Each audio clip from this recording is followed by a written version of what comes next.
राधा वल्लभ श्री हरिवंश, राधा वल्लभ श्री हरिवंश। वृंदावनेश्वरी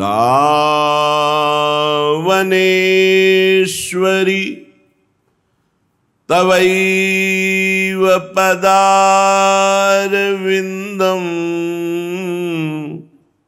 प्रेमामृतैकमकरंद रसौघ पूर्णम्। हृद्यर्पितं मधुपते स्मरतापमुग्रं,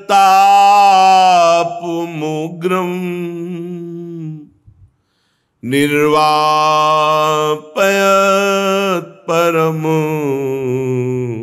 शीतल माश्रयामि,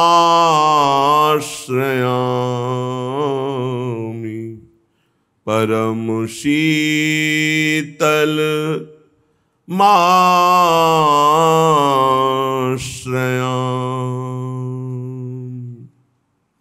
चलते हैं श्रीमद् भागवत महापुराण, जो भगवान का साक्षात वांग्मय स्वरूप है।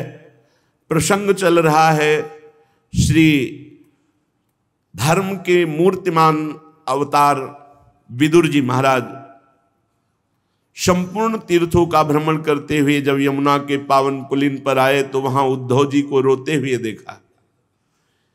बृहस्पति शिष्य जो संपूर्ण ज्ञान से युक्त हैं, भगवान श्री कृष्ण के मित्र जो संपूर्ण भक्ति से युक्त हैं, और श्री कृष्ण प्रेम की मूर्तिमान स्वरूप जो गोपी जन हैं, उनका सत्संग जिनको प्राप्त हुआ, ऐसे प्रेमी महाभागवत इस तरह उदास, खिन्न और रोते हुए ये देखकर विदुर जी को बहुत ही घबराहट पैदा हुई कि ऐसा महाभागवत किसी विशेष परिस्थिति में, वो विशेष परिस्थिति सबसे विशेष हो सकती है, क्योंकि साधारण द्वंद्वों में तो भक्तजन ही निपट लेते हैं, निंदा स्तुति मान अपमान लाभ हानि सुख दुख, ये तो भगवत स्वरूप है।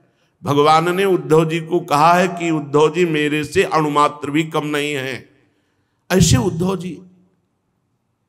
जी ने देखा महाभागवत धर्मराज का स्वरूप साक्षात विदुर जी खड़े हुए, हृदय से लगाया। विदुर जी ने कहा, उद्धव जी आपकी स्थिति देख करके हमें बड़ी घबराहट हो रही है, आप बताइए क्या बात है। तो उन्होंने भगवान की लीलाओं का गायन करते हुए बताया कि आज मैं श्री कृष्ण से प्रगट में रहित हो चुका हूं, अर्थात भगवान श्री कृष्ण अंतर्ध्यान हो चुके हैं। और आपने जिन जिन का परिचय पूछा, कौरववंशियों का, यदुवंशियों का, सब पधार गए। भगवान के काल ने सबको समेट लिया है। मैं उन भगवान से रहित हो चुका हूं जिन्होंने छठवें दिन ही पूतना जैसी राक्षसी को वो पदवी दी जो धाय मां को दी जाती है। इनसे बढ़कर कौन दयालु होगा जो विष पिलाने आ रही है उसको परम पद दे रहे हैं जो मां को मिलना चाहिए। तृणावर्त, अघासुर, बकासुर, धेनुकासुर, प्रलंबासुर, इन सब का उद्धार करने वाले मैं श्री कृष्ण से रहित हो चुका हूं। कालीदह में ऐसा विष प्यास से व्याकुल होकर गौएं, बछड़े, सखाजन, ग्वाल बाल ये सब जल पिए और सब का प्राणांत हो गया। भगवान ने देखा कि अरे तुम मेरे लीला विहार की भूमि को दूषित कर रहा है। अपनी अमृतमयी दृष्टि से एक क्षण में समस्त सखा, ग्वाल बाल, बछड़ा सबको जीवित कर दिया। उनको ऐसा लगा मानो मैं सो के उठाऊं। किसी को यह भान नहीं हुआ कि हमारा शरीर पूरा हो गया था।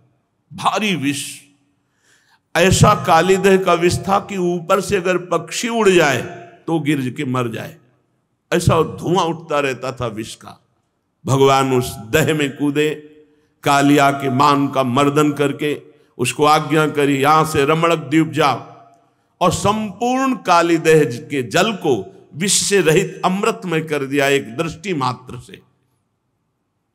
भगवान की अमृतमयी दृष्टि है।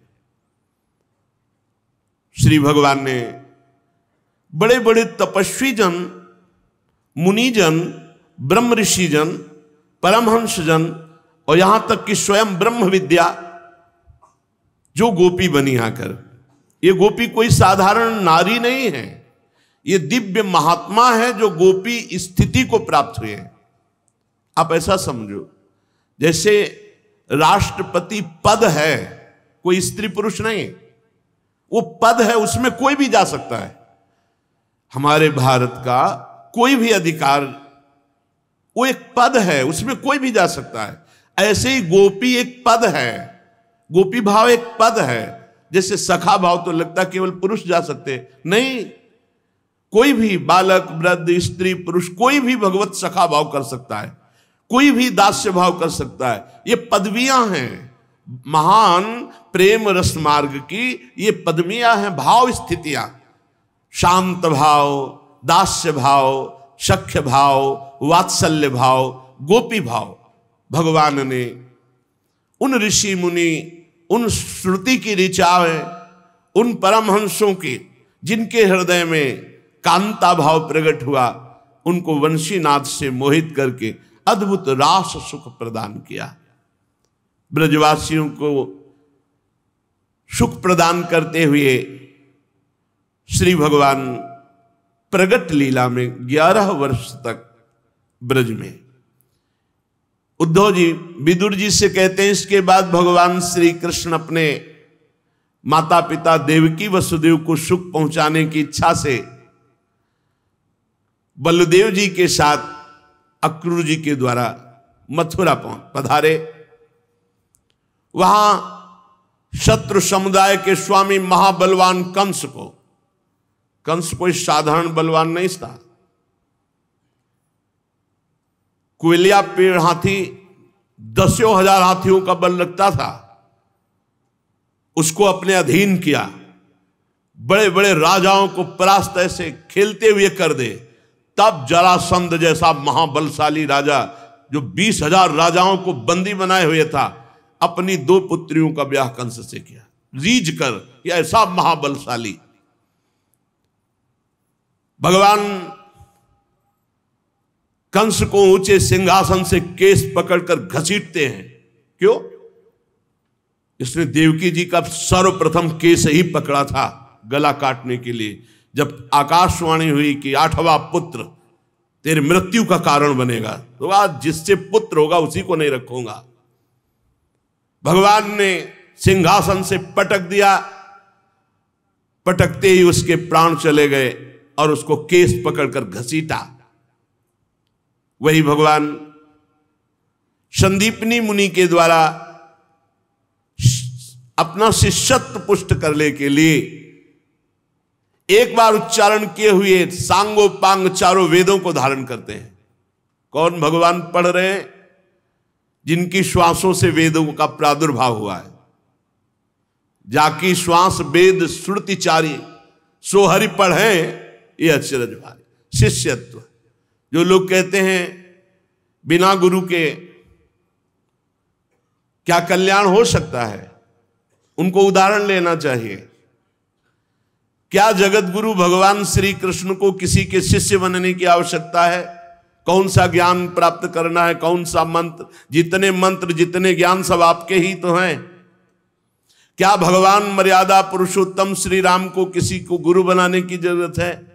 लेकिन योग वासिष्ठ में देखिए, गुरु पद में वशिष्ठ जी विराजमान और भगवान शिष्यत्व स्वीकार करके ज्ञान प्राप्त कर रहे हैं। हे श्री राम, आप ऐसा समझिए, वशिष्ठ जी समझा रहे।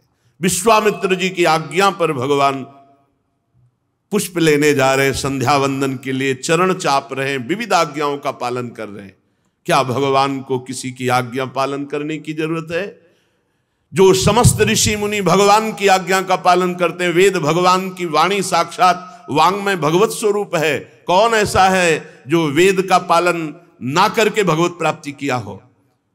प्रारंभ में सबको वेद अनुशासन में चलना होता है, फिर एक स्थिति प्रेम की आती है जो वेदान्नपि सन्न्यस्ति, जो वेद का भी त्याग कर देते, पर चलना वहीं से होता है, प्रारंभ वहीं से होती है। ज्ञान की पूर्णता वेदांत से होती है, प्रेम की पूर्णता वेद के भी संन्यास से, वेद का भी संन्यास।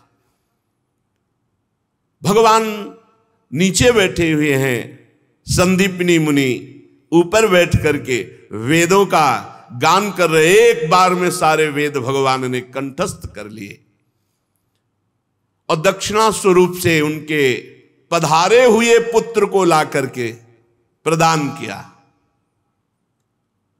भीष्मक नंदिनी रुक्मिणी के सौंदर्य से, उनकी प्रार्थना से, उनके भाव से प्रेरित होकर भगवान वहां गए और रुक्मी और उनके सब मित्रजन, शिशुपाल आदि सहायकों के साथ सबके सिर पर पैर रखकर गांधर्व विधि के द्वारा श्री रुक्मिणी जी का हरण करते हैं और गांधर्व विधि से विवाह करते हैं। जैसे गरुण अमृत का कलश ले आए, रुक्मिणी जी ने कहा था कि आपको इसी विधि से मुझे स्वीकार करना है, अगर आप नहीं आते हैं, ब्राह्मण के द्वारा खबर भेजी थी, तो कोई शिशुपाल आदि स्पर्श भी नहीं कर सकते। मैं अपने शरीर को पूरा कर दूंगी, फिर जन्म लूंगी, फिर भजन करूंगी और आपका ही वरण करूंगी। भगवान ने, रुक्मिणी जी ने जैसा चाहा था वैसा ही किया। हमारे प्रभु का स्वभाव है, जैसे जो लोग समझते हैं ना कि भगवान माखन चोर, भैया जिसके 9 लाख गौवें हो तो वहां बाबा के यहां कुंड बने थे, दूध के, दही के, घी के। अगर लाला दिन भर नए नए कुंडों में नहाए तो भी कम, लाला का नहाना कम हो सकता है, दही कम नहीं हो सकता, दूध कम नहीं हो सकता, घी कम नहीं। रोज हजारों, दसियों हजारों संख्या में तो केवल गोपगण सेवा में थे गौओं की। ऐसा वैभव नंद बाबा का और उनका लाडला, आप विचार करो जरा, चोरी तो तब की जाती है अभाव में। अभाव हो तो चोरी करे, तो फिर ये क्यों लीला में सुना जाता है आज होगी माखन चोरी लीला, ऐसा क्यों कहा जाता है? इसलिए कहा जाता है कि गोपी जनों ने भगवान से ये याचना की। जब वो आती और भगवान की बाल लीलाओं में छकी हुई यशोदा मैया को देखती तो विचार करती कि क्या कभी मेरा ऐसा सौभाग्य हो सकता है, मैं सुंदर गाय का दूध दूं, फिर उसका दही जमाऊं, फिर उसको बिलोऊं, फिर मक्खन निकालूं और ऊंचे पे टांगूं, और लाला चुपके चुपके आवे और फिर वो चोरी चोरी पावे और फिर हम उसे डांट लगावे। तो जैसे मैया के सामने भयभीत होते वैसे मेरे सामने भयभीत, पर मेरे सौभाग्य ऐसे कहां। ये था मम प्रपद्यन्ते तास्ततै भजाम्य हम, मेरे भगवान भक्त के लिए क्या नहीं कर सकते। जब रथ हाँक सकते हैं, चरण चाप सकते हैं, अपना प्रण विसार सकते हैं, तो उस गोपी जनों की भावना पूर्ति के लिए वो चोरी चोरी जाना सखाओं के साथ। ब्रज के बंदरों को बुला लेना। और रामावतार में 14 वर्ष भगवान कभी नगर से बना हुआ भोजन नहीं पाया। आदेश था 14 वर्ष विशेष उदास जीवन व्यतीत करना। भगवान ने पादुका नहीं पहनी, भगवान कभी किसी नगर में नहीं गए, किसी नगर में नहीं। जब सुग्रीव जी ने बहुत प्रार्थना की, विभीषण जी ने प्रार्थना की, लक्ष्मण जी को भेजा राज्याभिषेक के लिए, भगवान नहीं गए। यहां सखा स्वरूप अपने बंदरों को बुलाते, सब आसपास खिड़की के लग जाते हैं, भगवान उनको पवाते हैं, भगवान सखाओं को पवाते हैं, आनंद उत्सव मनाते। और ये गोपी छुप कर देखती, जब देखती हाँ खा चुके अब भागने वाले, बस सामने आ जाते। प्रभु वैसी डरपने की लीला करते, हाथ पकड़ती, चल बहुत प्रवीण बनता है ना, आज मैया से डांट लगाऊंगी, तेरे हाथ जोड़ू गोपी, मैया के पास ना ले जा। यही सुनने के लिए, यही सुनने के लिए प्रभु भय का स्वरूप धारण करते हैं, विनय करते हैं। गोपी आनंद मगन हो जाती है। कोई कोई तो बहुत ही प्रवीण है, इतने पे नहीं छोड़ते, आज तो मैया के पास ले ही चलूंगे।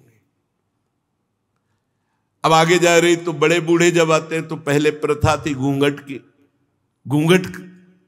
अब हाथ, सखा को एक बुलाया और धीरे से हाथ बदल दिया, आप जाके पहले से ही शयन की लीला की। अब वो गोपी दरवाजा खटखटाती, मैया, हाँ। इधर लाल जो बोलते, मैया बहुत भूख लगी है। वो देखो दरवाजे पे कोई आया, मैं देखती हूं। और वो ऐसे कहती थी, मेरा लाला चोरी नहीं करता, मेरा लाला बड़ा सीधा है, देखो आज पकड़ के लाई हूं। यशोदा भैया हंस रही है। तो भैया तुम्हें हंसी क्यों? बोले किसको पकड़ के लाई? मेरा लाला है। अरे मेरा लाला तो अंदर सो रहा है। पूरे ब्रज मंडल को आनंद में डुबोए प्रभु। भगवान चोरी करेंगे? भगवान को किसी वस्तु का अभाव है? अरे आप उस स्वरूप में मत मानो कि सच्चिदानंद त्रिभुवनपति भगवान, अरे तो अकेले लड़का है नंद बाबा के, कुछ कमी है? वो 10, 20, 50 मन रोज मक्खन बांटे, कमी है वहां? बाबा के 9 लाख गौ, 9 लाख गौएं, और ऐसे तो नंद बाबा केवल, और नंद बाबा के भाई है, और सबकी गौएं हैं। अरे लाला के पास कभी क्या है? हमारे प्रभु अपने भक्तों को सुख प्रदान करते हैं। रुक्मिणी जी ने जैसा चाहा वैसे ही भगवान ने उसी विधान से रुक्मिणी जी को स्वीकार किया। स्वयंवर में 7 बिना नथे हुए बैलों को कब्जे में करके नागनिजिति सत्या से विवाह किया। इस प्रकार मान भंग हो जाने पर मूर्ख राजाओं ने शस्त्र उठाकर राजकुमारी को छीनना चाहा, तो बिना घायल हुए भगवान श्री कृष्ण ने सब राजाओं का मान मर्दन कर डाला। भगवान एक साधारण पुरुष की सी लीला करते हुए सत्यभामा से, तुम्हें क्या पसंद है, तुम्हें क्या लाके दूं? हर जगह हमारे प्रभु में ये यथामाम प्रपद्यन्ते।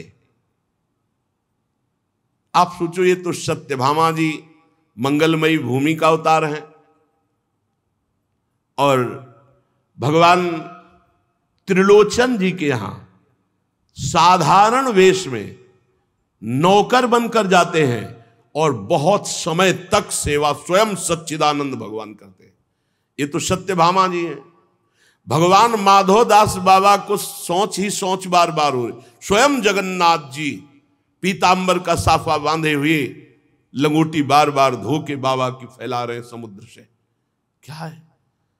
जब हम भगवान की इस प्रेम भावना को नहीं समझते तो अब भगवान ने तो ऐसा किया। हम अज्ञानी जीव एक साधारण भाव लगाकर भगवान सत्यभामा जी के सामने से, हे प्राण प्रिय, आपको क्या पसंद है? सत्यभामा जी ने कहा, स्वर्ग से कल्प वृक्ष पारिजात हमारे यहां आंगन में होना चाहिए। ठीक है, ऐसा ही किया। इंद्र थोड़ा इंद्राणी के कहने से कि कल्प वृक्ष तो स्वर्ग में ही रहेगा। इंद्र ने कहा कि देखो प्रभु हैं, बोले नहीं ये नहीं जाएगा। तो इंद्र को विवश होकर भगवान से प्रतिकूलता करनी पड़ी। थोड़ी देर में इंद्र को समझ में आ गई कि इनके आगे हम तो गरुड़ में रख करके स्वर्ग से कल्प वृक्ष सत्यभामा जी के आंगन में। इंद्र ने अत्यंत क्रोधित होकर देव सैनिकों के साथ भगवान पर आक्रमण किया।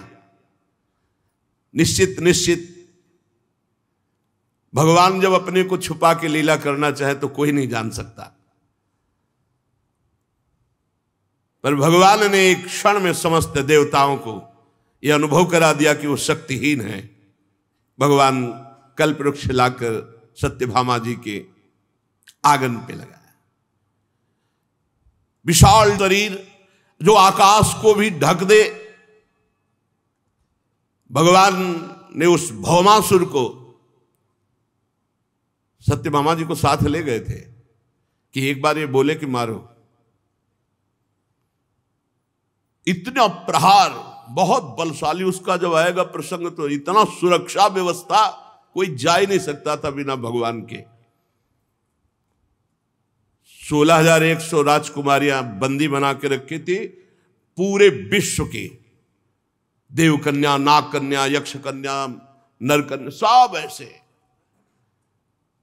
भगवान ने ऐसे भौमासुर का उद्धार किया और उनके पुत्र भगदत्त को राज्याभिषेक किया, उन्हीं के पुत्र को राज्याभिषेक किया। और जब अंतापुर में प्रवेश हुए तो 16,100 राजकन्याएं जो बंदी बनाए हुए थे, देखते ही भगवान श्री कृष्ण को आनंद में मगन हो गई और सब ने एक स्वर में कहा, प्रभु विश्व में कोई हमें स्वीकार नहीं करेगा, क्योंकि आसुर स्वभाव वाला है भौमासुर, हमें बंदी बनाए हैं तो कोई नहीं स्वीकार करेगा। अब हम आपकी शरण में हैं। तो भगवान ने 16,100 राजकुमारियों को द्वारिका पालकी में भेजा और इनके साथ एक साथ इतने रूप धारण करके एक साथ भगवान ने ब्याह 16,108। ये 16,100 वो राजकुमारियां हैं जो भौमासुर ने बंदी बनाया था और जिन्हें कोई स्वीकार नहीं करता, क्योंकि ये असुर स्वभाव का बंदी बनाए हुए कौन स्वीकार करेगा? भगवान जिसको कोई नहीं, और जो भगवान की शरण, भगवान ने अपनी प्रिया बनाया। भगवान की ये निज शक्तियां हैं। भगवान ने 16,100 रूप धारण किए, 16,100 जगह एक ही मुहूर्त में 16,100 से पाणी ग्रहण किया, एक ही मुहूर्त में। कर तुम मकर तुम अन्यथा कर तुम, सर्व समर्थ भगवान। नारद जी को यही लगा था कि 16,108 साल में तो 365 दिन होते हैं, भगवान कब किसके पास जाते होंगे? तो जिस महल में गए दिव्य शक्ति संपन्न नारद जी, जिस महल में गए भगवान उस महल में मिले। कहीं संध्या कर रहे हैं, कहीं ध्यानस्थ हैं, कहीं बच्चों के साथ दुलार कर रहे हैं, कहीं किसी को उपदेश कर रहे हैं, कहीं मंत्रियों के साथ सलाह कर, और जिसमें जाते तो अनजाने बनकर भगवान पूछते, आओ आओ नारद जी कब पधारे आप, बड़े भाग्य आपके। तो आश्चर्यचकित होते ना, 10-10 महल छोड़ के जाने लगे, सब महल में भगवान मिला। तब उनका अचिंत शक्ति भगवान, आपकी महिमा को कोई पार नहीं पा सकता। भगवान ने उन सब से 10-10 पुत्र उत्पन्न किए। अरे हम सब उन्हीं के उत्पन्न किए हुए हैं, सबके पिता भगवान ही है। एक संकल्प मात्र से अनंत ब्रह्मांडों का सृजन हो गया, तो 10-10 पुत्रों को प्रकट होना कोई बड़ी बात है? कालयवन, जलासंध, शाल्वादि, ये ऐसे महाबली जिनको केवल भगवान ही, दूसरा कोई नहीं। भगवान ने अलौकिक शक्ति के द्वारा इन सब का उद्धार करवाया। विदुर जी, आज मैं उन भगवान से रहित हो गया हूं, वो मेरे प्रभु अंतर्धान हो गए, जिन्होंने संबलासुर, द्विविद, ये द्विविद जो बानर है ये भगवान राम की सेना में था। द्विविद मयंद नील नल अंगद गद विकटास, दधिमुख के हर निसठ सठ जामवंत बलरास। ये द्विविद बहुत बड़ा बलवान। जब भगवान राम की भुजाओं को देखता तो उसको लगता एक बार इन भुजाओं से हमको, तो लक्ष्मण जी बड़ी दृष्टि से देखा कि प्रभु की तरफ तू देख रहा है, अरे तेरे लिए तो हम ही काफी हैं। वो भगवान श्री राम जी ऐसे, तो लक्ष्मण जी चुप, इसीलिए अगला अवतार बड़े भाई के रूप में लिया कि तुम बार बार तो हमें दबा देते हो, हम नहीं मानेंगे। बलराम जी के रूप में, जब बलराम जी के रूप में आए तो द्विविद जो है बड़ा उपद्रव मचा,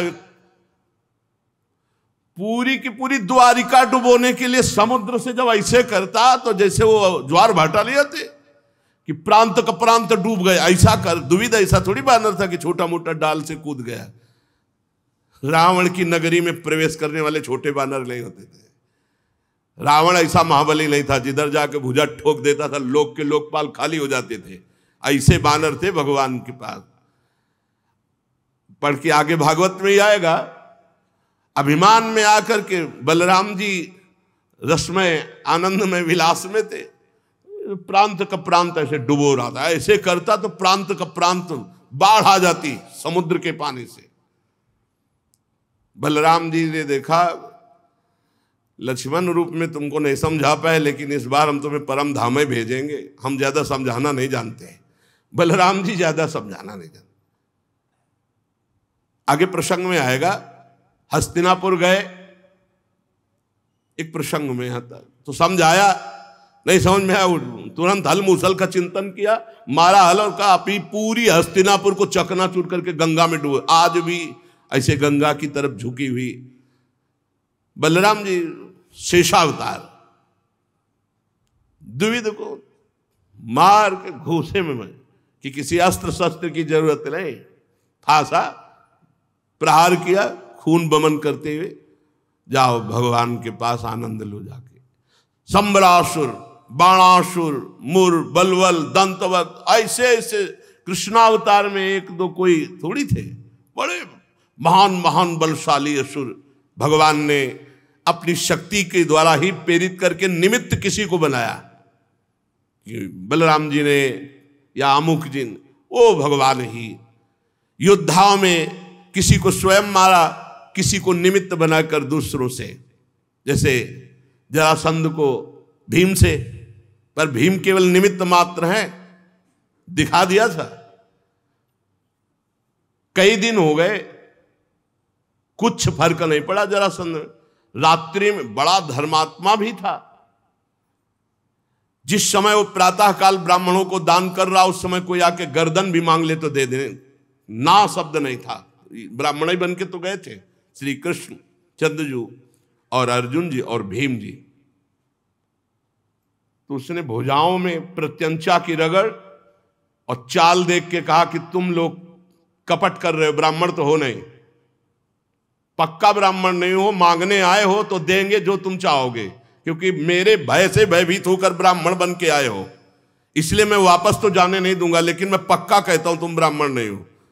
क्या बता सकते हो अपना परिचय, आप कौन है? तो बताया, हाँ तुम जो कह रहे हो सही है, मैं तुम्हारा पुराना दुश्मन हूं।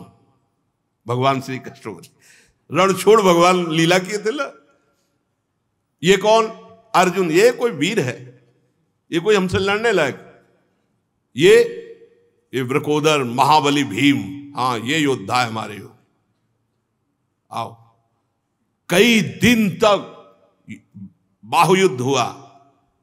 रात में स्वयं सेवा करवाता, एक रिश्तेदार की तरह भोजन व्यवस्था, सब, कोई छल कपट नहीं।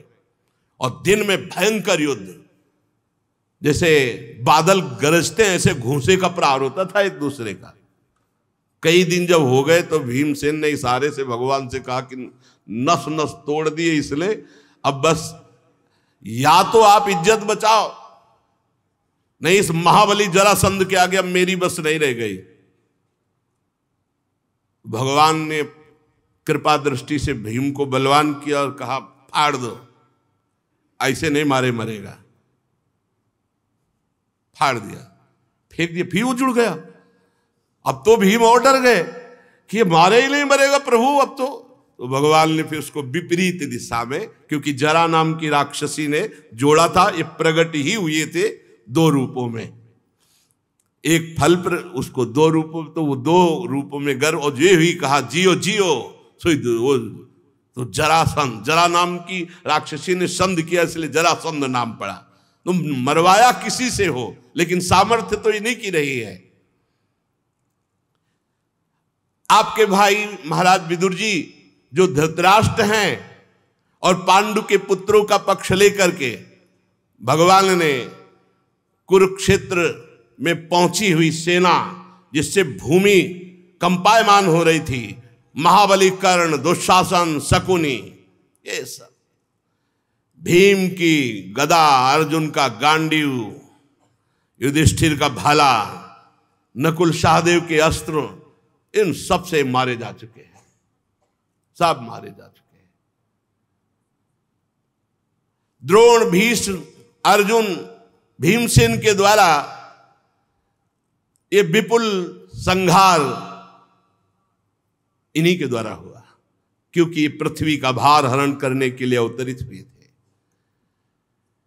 अभी तो मेरे अंश रूप प्रद्युम्न आदि के बल से बड़े हुए यादवों का दुस्सह दल बना हुआ है। भगवान ने विचार किया तो ब्राह्मणों के साप से अपने वंश का संपूर्ण विनाश करवा डाला। बड़ा विचित्र खेल होता है, इनकी लीला विचित्र थी। सामवादी ये सब यदुवंशी बालक आपस में विनोद कर रहे थे, सब नवयौवन, और वहां हजारों महात्मा भगवान के दर्शन के लिए आया करते थे। तो द्वारिकापुरी में वास करते, तो एकांत में वास कर रहे थे। तो सबने कहा आज इनकी परीक्षा लेते हैं महात्माओं की, ये कुछ जानते हुए हैं कि ऐसे ही। तो सांब के पेट में ऐसे बांध करके, जैसे गर्भवती महिला हो, और सुंदर पोशाक धारण करवाकर, सांब बड़े सुंदर थे, जाम्बवती के गर्भ से प्रकट हुए थे भगवान शंकर की आराधना से। देख लो लीला, देखो भगवान श्री कृष्ण ने सांब के प्रकट होने के लिए भगवान शंकर की आराधना की, और उनसे वर रूप में सांब प्रकट हुए थे। क्यों? क्योंकि जो संवरण लीला, जो विनाश लीला है, उन्हें तो सांबई से शुरू हुई, बहुत धीरे धीरे गए। और जो भी लोग युवक सब यदुवंशी थे तो कहा, हे ऋषियों, दंडवत प्रणाम किया, ये हमारे कुल की कुल वधू है, गर्भवती है, ये संतान बालक होगी या कन्या, आप कृपा करके। तो वो तो त्रिकालज्ञ ऋषि वो सब देखे, वो उपहास कर ले भगवान के लाड़िले बच्चे होकर के, ये ऐसा उपहास करते। एकदम क्रोध आया, भगवत इच्छा, जैसे भगवत इच्छा से कभी अभद्र व्यवहार नहीं हुआ। यही तो होता है, भगवान की जब लीला होली होती है तो किसी का बस नहीं चलता। ये ऐसे उनके अंदर क्रोध, जैसे कभी किसी महात्मा को जय विजय ने नहीं रोका होगा, कभी। पता नहीं उस दिन क्या आया कि ऐसे सनक सनंदन सनातन सनत कुमार को रोक दिया। खास बात कि उनके पास झोला भी नहीं, कपड़ा भी नहीं, दिगंबर रहते, नंग धड़ंग, 5 वर्ष की अवस्था, और चारों दिगंबर रहते हैं, और कोई बेग वेग भी ले लिए थे कि पहले चेक करो। पर उनको क्रोध आ गया सनकादि को, और शाप दे दिया जय विजय। कभी क्रोध नहीं आया, दोनों बातें। जय विजय को कभी शंका किसी पे नहीं हुई, और शंका हो गई। और सनकादि को कभी क्रोध नहीं आया, ब्रह्मबोध संपन्न महापुरुष, तो उनको क्रोध आ गया और शाप दे दिया। और जब बाद में पूरा निर्णय निकला तो मम इच्छा कह दीन दयाला, तो इन्हीं की इच्छा से सांब के उदर में वो बांधा गया कढ़ाई आज, और वो दिखाया गया दृश्य की गर्भवती है। तो क्या होगा? तो ऋषियों ने कहा कि इससे वही होगा जो तुम्हारे वंश का विनाश होगा। फटाफट खोल के देखा तो एक इतना बड़ा मूसल। अब सब भगवान से किसी ने सलाह नहीं दी। महाराज उग्रसेन के सामने गए, पूरी घटना सब लज्जायुक्त होके कही, अरे उनका ब्रह्म ऋषियों का साप, इसे तो कोई नहीं टाल सकता। तो ये हुआ, इसे घिस करके समुद्र में फेंक दो। तो घिस कर समुद्र में फेंका, एक छोटी सी कील जैसी बची, उसे मछली खा गई। उसे मछुआरे ने पकड़ा, और उस व्याध ने बाण के नोक में वही लगाया जो भगवान के श्री चरण में मारा। देखो ऋषियों का साप। और वो एरेक नाम की घास के रूप में वो सब जो तलवार की तरह थी। सब मधुपान किए हुए, लाल लाल आंखें। मधु का मतलब आप देखना शहद भी होता है।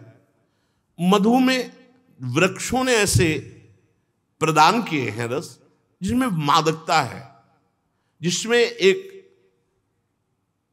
उन्मत्तता चढ़ती है। तो मधुपान किए हुए ऊपर से सांप सब मधुपान करके मतवाले हो गए, और आपस में उसी एरे, कोई थप्पड़, कोई घूसे, कोई एरेक नाम की घास से, वो तलवार जैसी थी, काट काट के पूरे यदुवंशी। महाराज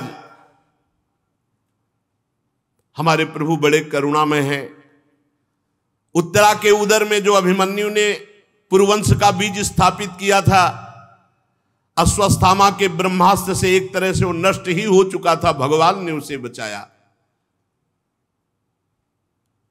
बड़ी बड़ी अश्वमेध यज्ञ युधिष्ठिर जी ने भगवान के बल से ही की। विश्वात्मा भगवान द्वारिकापुरी में रहकर लोक और वेद की मर्यादा का पालन करते हुए सब प्रकार के योग की स्थापना की, सांख्य योग आदि, अष्टांग योग सब, क्योंकि ऐसे महाभोग में रहते हुए भी वो परम योगी रहे,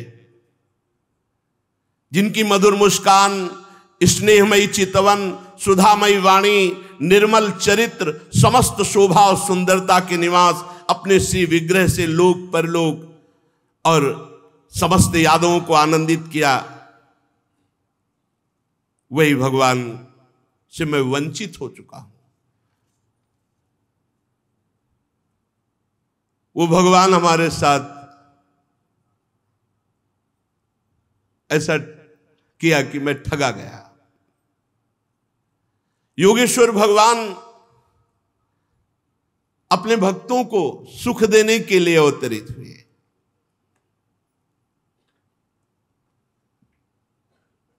कैसे मैं महाराज बताऊं कि आज मैं उन्हीं प्रभु के वंचित हो चुका हूं। प्रीतम प्रभु श्याम सुंदर मुझे ठग लिए।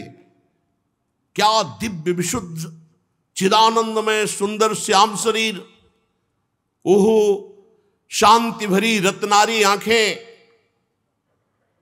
रेशमी पीतांबर, दूर से ही चित्त को लुभायमान करने वाला स्वरूप। विदुर जी, ये मैं अंतिम शोभा आपको बता रहा हूं अपने प्रभु की।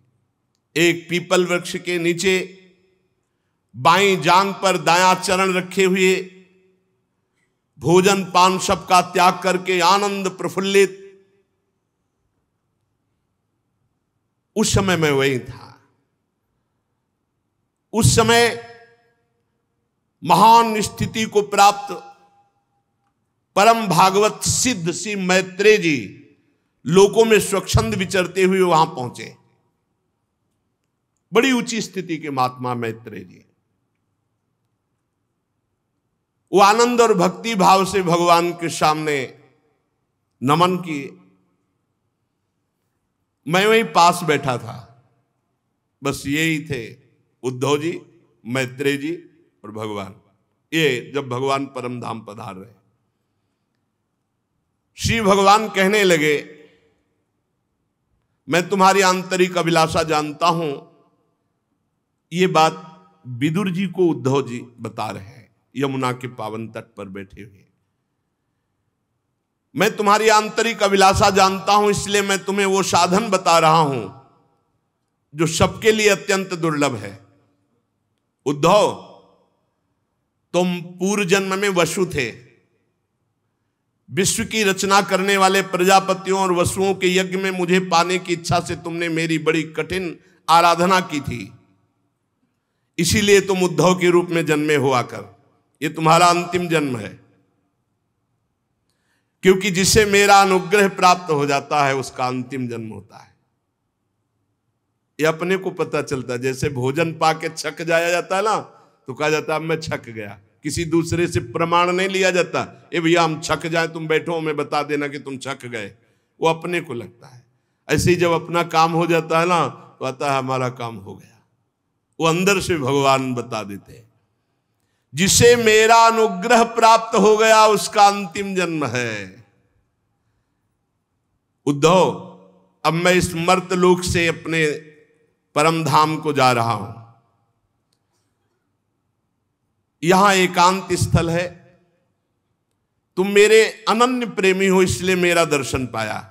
बड़े सौभाग्य की बात है। पूर्व काल में आरंभ में मैंने अपने नाभि कमल पर बैठे हुए ब्रह्मा को अपनी महिमा के प्रकट करने वाले जिस ज्ञान का उपदेश किया, वही मैं तुम्हें बता रहा हूं। विदुर जी, उद्धव जी कहते हैं, विदुर जी, मुझ पर तो प्रतिक्षण उन परम पुरुष की कृपा वर्षा करती थी। उस समय उनके इस प्रकार आदर पूर्वक कहने से मैं रो पड़ा, गदगद वाणी हो गई, अश्रुधारा बहने लगी और मैंने हाथ जोड़कर कहा, स्वामी मुझे कोई ज्ञान नहीं चाहिए,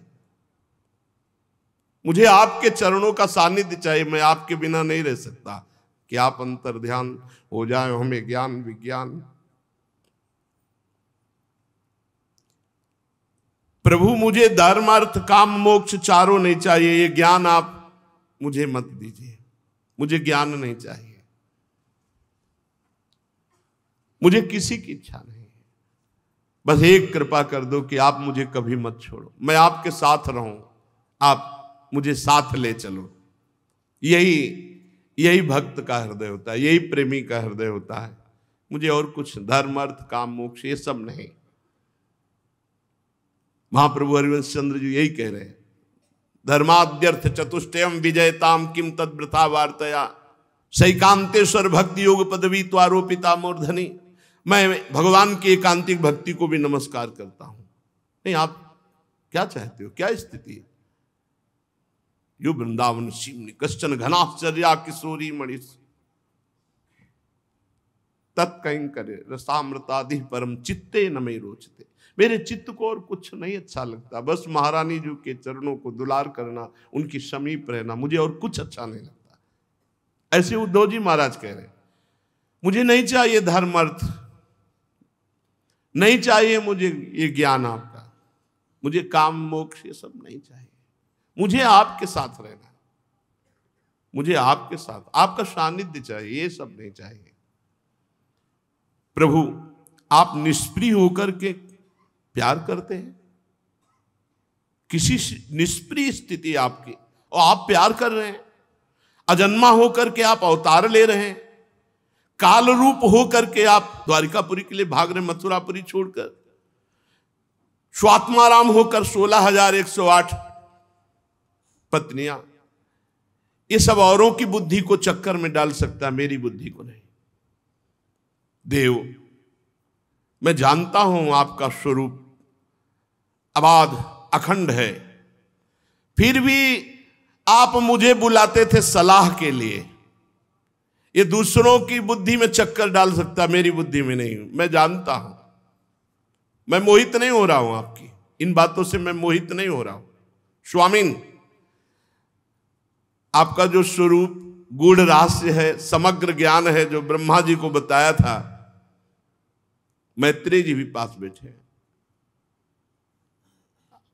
मैं तो बिल्कुल इच्छा नहीं, सुगमता पूर्वक संसार समुद्र से पार होने के लिए जो आपका नाम है, आपका आश्रय है, वो हमें प्राप्त, हमें कोई और ज्ञान की जरूरत नहीं। ये मेरे हृदय का भाव था, मैंने निवेदन कर दिया। उद्धव जी ने कहा, तब परम पुरुष परमात्मा भगवान श्री कृष्ण ने उस समय मैत्रेय जी और उद्धव जी ही है केवल उपदेश किया। जो एकादशी स्कंद आएगा उसमें भगवान उद्धव जी को उपदेश कर रहे हैं। पूज्यपाद परम गुरु भगवान श्री कृष्ण से आत्म तत्व की उपलब्धि प्राप्त करके प्रभु के चरणों की वंदना की, परिक्रमा की, और मेरे देखते देखते वो अंतर्धान हो गए।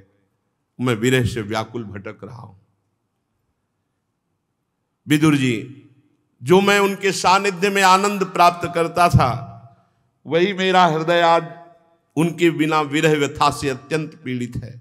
अब मैं यहां टिक नहीं सकता, क्योंकि आदेश हुआ था बद्रिकाश्रम जाना और वहां मेरा चिंतन करना।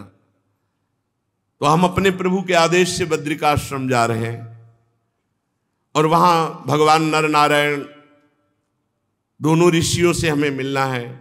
भगवान ने ऐसी आज्ञा की है और वहां पहुंचकर कठिन तपस्या के द्वारा भगवान की आराधना करनी है।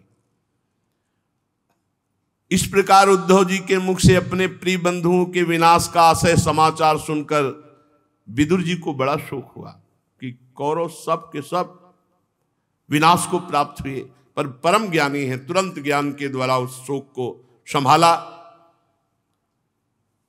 भगवान श्री कृष्ण के परिकरों में प्रधान महाभागवत उद्धव जी बद्रिकाश्रम की ओर जाने लगे, तब कुरुश्रेष्ठ विदुर जी ने श्रद्धा पूर्वक पूछा, उद्धव जी, योगेश्वर भगवान श्री कृष्ण जो ज्ञान उस समय प्रकट किया, क्या वो हम सुनने के अधिकारी हैं? क्या आप कृपा करके मुझे सुनाएंगे?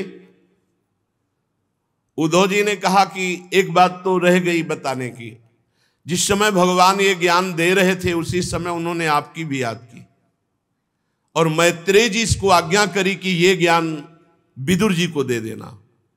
मर्तलोक छोड़ते समय वो आपकी स्मृति की।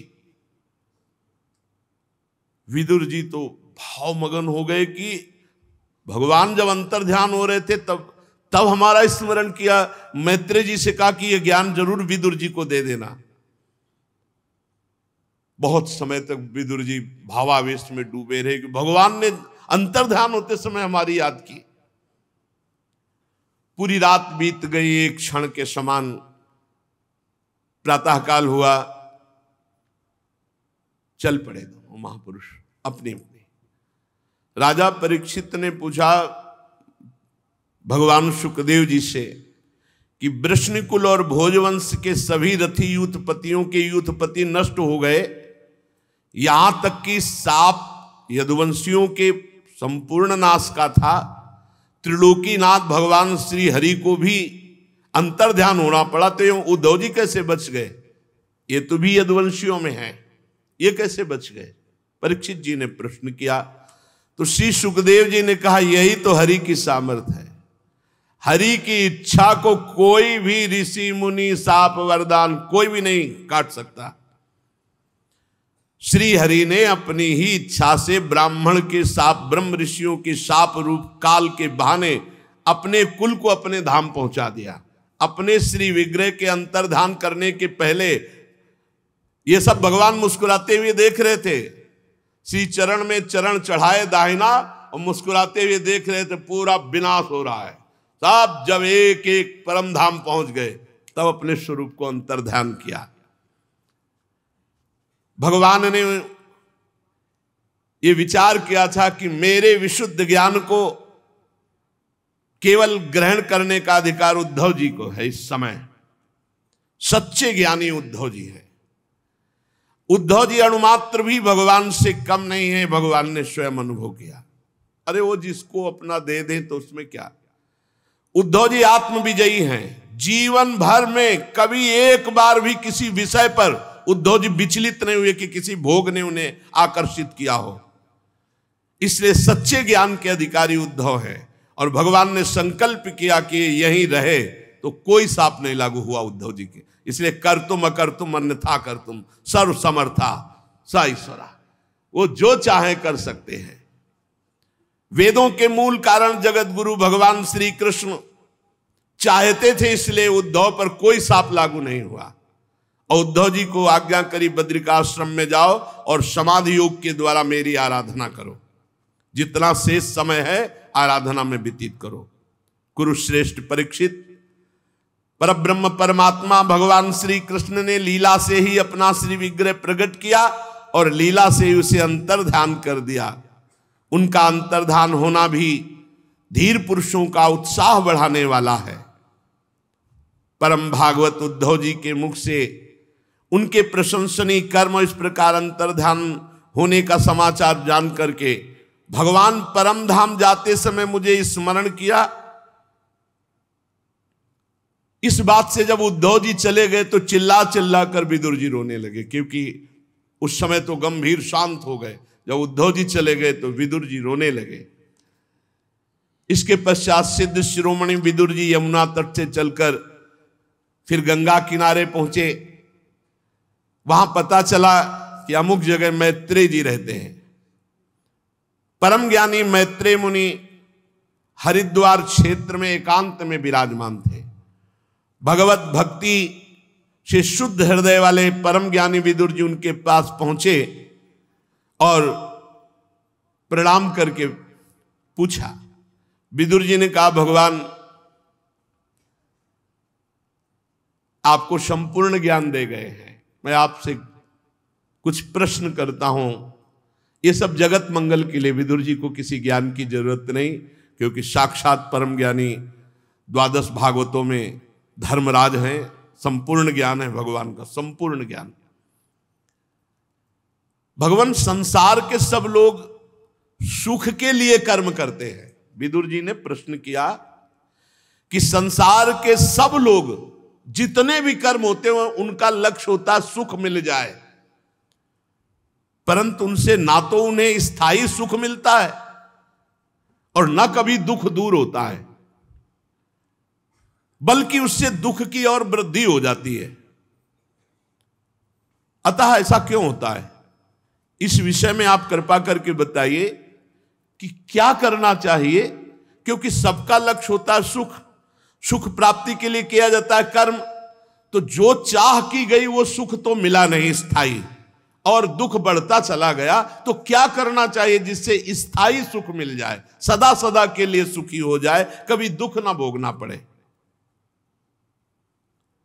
जो लोग दुर्भाग्यवश भगवान श्री कृष्ण से विमुख हैं, अधर्म परायण हैं, अत्यंत दुखी हैं, उन्हीं पर कृपा करने के लिए आप जैसे भगवत भक्तों का इस संसार में अवतार होता है, और वो अवतरित होकर भूले हुए प्राणियों को भगवान की राह बताकर परम सुख का मार्ग देते हैं।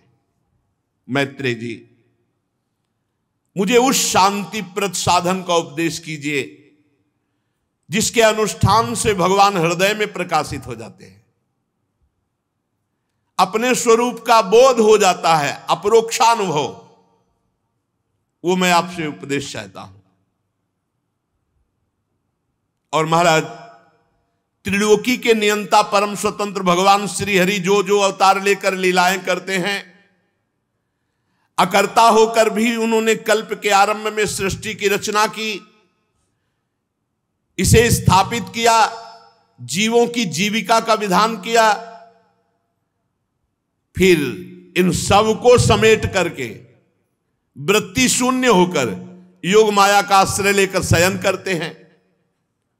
तो योग योगेश्वरेश्वर भगवान श्री कृष्ण संपूर्ण ब्रह्मांड की रचना करते हैं, पालन करते हैं, लय करते हैं। मैं समझना चाहता हूं कैसे करते हैं। भगवान सदैव अपने भक्तों की रक्षा के लिए, प्रेमियों के लिए, भूमि के लिए, देवताओं के लिए, गौ के लिए वो अवतार लेते हैं। मैं श्री हरि के लीलामृत का पान करते करते कभी तृप्त नहीं हो पाया, इसलिए मैं आपके श्रीमुख से सुनना चाहता हूं। मैं सुनना चाहता हूं